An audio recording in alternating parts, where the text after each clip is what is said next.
Assalamualaikum warahmatullahi wabarakatuh. Nah, anak-anak, sekarang kita mempelajari tentang menjumlahkan vektor secara analisis di UKBM halaman 58. Disajikan gambar ya. Ada beberapa vektor. Di sini ada vektor F1, F2, dan F3. Kemudian kita disuruh untuk mencari resultannya berapa. Resultan berapa ditanyakan. Nah, gimana caranya kalau ada gambar vektor gaya seperti ini? Nah, caranya, langkah yang pertama itu kita uraikan masing-masing komponen vektor terhadap sumbu X dan terhadap sumbu Y. Oke? Nah, kita mulai dari F1 dulu. Vektor F1. Nah, vektor F1 ini kita uraikan terhadap sumbu X dan kita uraikan terhadap sumbu Y. Berarti kan seperti ini. F1 kan arahnya serong kanan atas, kita uraikan terhadap sumbu X di sini. Jadi nanti kalau kita uraikan terhadap sumbu X, berarti jadinya F1X. Kalau kita uraikan terhadap sumbu Y, berarti kan seperti ini kan. Berarti ini jadi F1Y karena terhadap sumbu Y. Nah, berapa nilai dari F1Y dan berapa nilai dari berapa nilai dari F1X dan berapa nilai dari F1Y? Nah, nilai dari F1Y itu bisa diperoleh dari, kita lihat, ketika kita menguraikan F1 terhadap sumbu X, arahnya kan arahnya kan ke sana ya, anggap ke sana kan, kita uraikan terhadap sumbu X, berarti kan kita geser ke sini kan, arahnya jadi ke kanan. Kita melewati sudut alfa 1 enggak ketika kita menggeser arah vektornya? Melewati kan? Kan sudutnya di sini. Kalau kita geser sini kan kita melewati.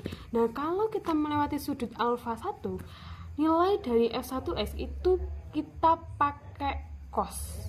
Jadi gini, F1 kali cos alfa 1. Nah, untuk F1Y kita kan nggak melewati ya, nggak melewati sudut ya ketika kita menguraikan terhadap sumbu Y.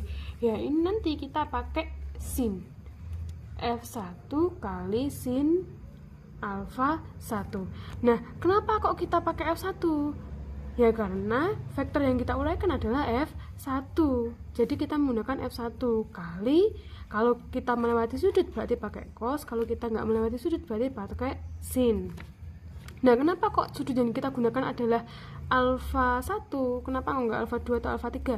Karena sudut yang terbentuk oleh vektor F1 adalah alfa 1 ya, kita gunakan ya berarti alfa 1. Jadi seumpama ini nilainya 60 derajat, ya berarti di sini F1 kali cos 60 derajat contohnya. Nanti berapa ya nilainya, tinggal dimasukkan aja. F1-nya berapa? Seumpama F1-nya 5, berarti kali cos 60 berapa? Nah, misalkan tadi F1 itu 5 Newton, kita tulis 5 ya, cos 60 derajat itu adalah setengah misalkan ya, ya berarti tinggal 5 kali setengah berapa? 2,5 contohnya. Nah, kalau untuk F1Y ya berarti ya wes, F1 nya berapa? 5 sin alfa 1, sama sinnya kan tadi sudutnya kan misalkan 60, berarti 5 kali 60 5 kali sin 60 derajat berapa? 5 kali setengah akar 3. Nanti tinggal di hasilnya berapa gitu ya. Berarti udah ada F1X sama F1Y masing-masing. Untuk vektor F1 sudah diuraikan terhadap sumbu X dan sudah diuraikan terhadap sumbu Y. Nah, sekarang kita beralih ke F2, vektor F2. Kita uraikan terhadap sumbu X di sini kan arahnya, dan uraikan terhadap sumbu Y. Berarti arahnya ke sini kan. Kalau untuk sumbu X berarti di sini ya, dia arahnya ke kiri. Kalau untuk sumbu Y berarti dia arahnya ke atas, sama kayak F1. Nah, untuk F2 kita uraikan dulu terhadap sumbu X dulu aja ya. F2X itu diperoleh dari, nah kita lihat vektor yang kita uraikan adalah F2. Sudutnya di sini adalah alfa 2. Kita lihat dia melewati sudut nggak ketika kita menguraikan terhadap sumbu X? Oh, dia melewati, berarti dia pakai cos. Berarti gini, F2 kali cos alfa 2. Kenapa di sini pakai alfa 1, di sini pakai alfa 2? Karena sudut yang terbentuk oleh vektor F2 adalah alfa 2. Jadinya di sini kan kita mencari F2x, berarti pasti kita pakai F2 dan kita pakai sudut dari F2. Makanya F2 kali cos alfa 2. Kenapa kok pakai cos? Karena melewati sudutnya. Nah, kalau di sini F2y sama dengan, nah kita kan kalau kita tarik di sini ya, nah arahnya kan ke atas gini kan. Nah, dia kan nggak melewati sudut alfa 2. Jadi makanya dia pakai sin F2 kali sin alfa 2. Seperti itu. Jadi kalau melewati sudut itu pakai cos. Kalau tidak melewati sudut itu pakai sin. Oke. Nah, udah di F2 kita sudah selesai menguraikan terhadap sumbu X dan sudah selesai menguraikan terhadap sumbu Y. Nah, sekarang kita beralih ke F3. F3 sama, kita uraikan dulu terhadap sumbu X dan terhadap sumbu Y.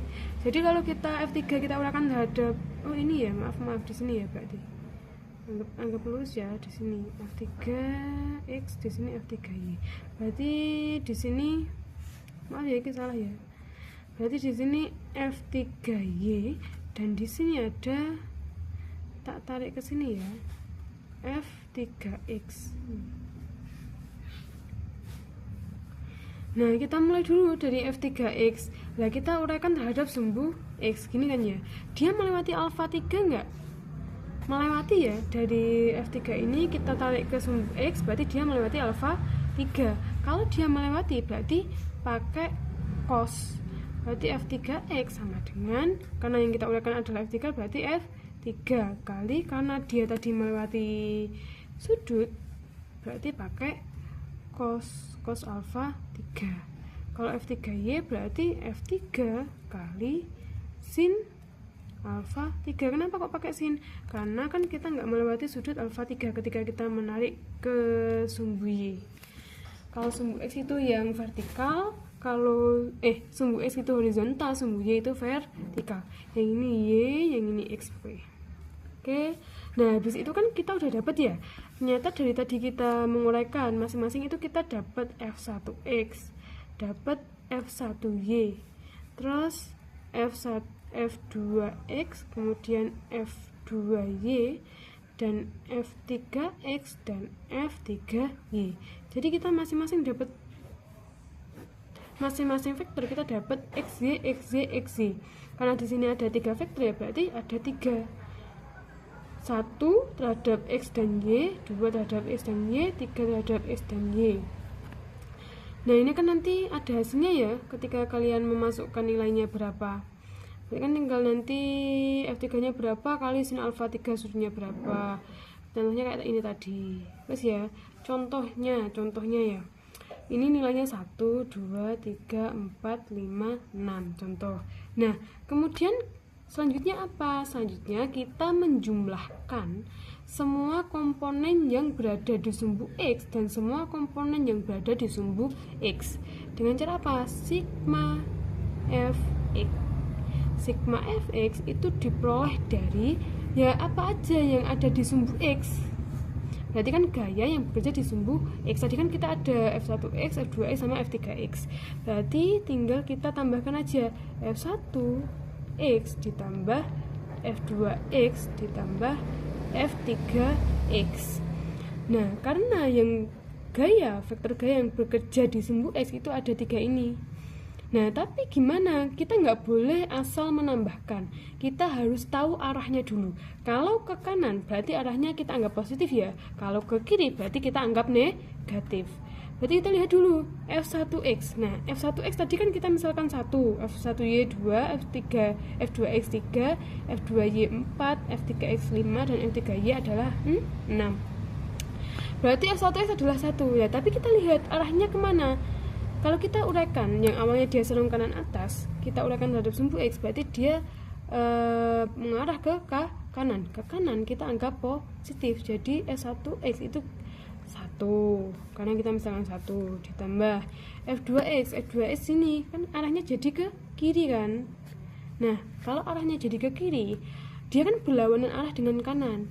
Berarti makanya di sini kita tadi kan nilai F2X adalah 3 kan. Nah, berarti kita nggak boleh langsung minus 3. Berarti kita harus menuliskan negatif 3. Karena berlawanan arah.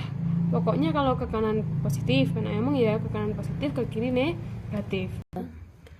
Kemudian ditambah F3X. Nah, F3X kita lihat, kan dia awalnya arahnya serong kiri bawah kan. Kita uraikan terhadap sumbu X kan seperti ini kan. Kita menguraikannya. Berarti dia arahnya ke kiri, berarti dia bernilai negatif. Berarti F3X tadi nilainya berapa? Kita misalkan tadi kan ya, misalkan 5. Misalkan 5 berarti di sini negatif 5. Sama dengan kita 1 di plus ketemu negatif berarti kan 1 dikurangi 3 plus ketemu negatif berarti negatif ya. Nah, jadi 1 dikurangi 3 negatif 2 dikurangi 5 negatif 7. Ini contoh ya, ini contoh, ini fx nya ini berarti sigma fx atau jumlah dari seluruh vektor gaya yang ada di sumbu X. Nah, untuk nilai F1, F1X, F1Y itu kan nanti diperoleh dari ketika kalian menggunakan ini. Berarti F1X kan diperoleh dari F1 kali cos alpha 1, nanti ada nilainya berapa gitu. Nah, ini tadi kan kita misalkan. Guys ya. Ini masih fx ya, sigma fx. Berarti kita sekarang ke sigma fy. Sigma fy berarti seluruh gaya yang bekerja di sumbu y atau seluruh gaya yang ada di sumbu y. Kita jumlahkan berapa jumlahnya dengan memperhatikan arahnya. Kalau ke atas kita anggap positif ya, berarti kalau ke bawah kita anggap negatif. Berarti fy, karena kan di sumbu y ada f1y ditambah ada f2y ditambah ada f3y. Nah, f1y itu nilainya kan tadi seperti ini kan, f1 kita uraikan terhadap sumbu y gini kan, berarti arahnya ke atas, pasti dia bernilai positif. Nah, tadi f1y diperoleh dari f1 kali sin alfa 1, dan kita misalkan 2 kan tadinya, berarti 2 kan positif, berarti 2 ditambah f2y kita uraikan terhadap sumbu y. Oh, dia arahnya ke atas, berarti dia juga bernilai positif. F2Y yang mana? F2Y yang ini, 4 ini. Berarti dia positif kan? Berarti langsung aja ditulis 4. Terus F3Y di sini. Kita uraikan terhadap sumbu Y gini kan, tegak sini kan ya. Awalnya dia serong kiri bawah, jadi ke bawah. Berarti dia negatif ya, karena mengarah ke bawah. Jadinya F3Y tadi kita misalkan 6 ya, berarti negatif 6. Jadinya 2 ditambah 4 ditambah plus ketemu negatif berarti kan negatif ya, negatif 6. Berarti 2 tambah 4 6 dikurangi 6 sama dengan 0. Nah, terus ini kan masih sigma fx dan ini masih sigma fy. Terus gimana resultannya?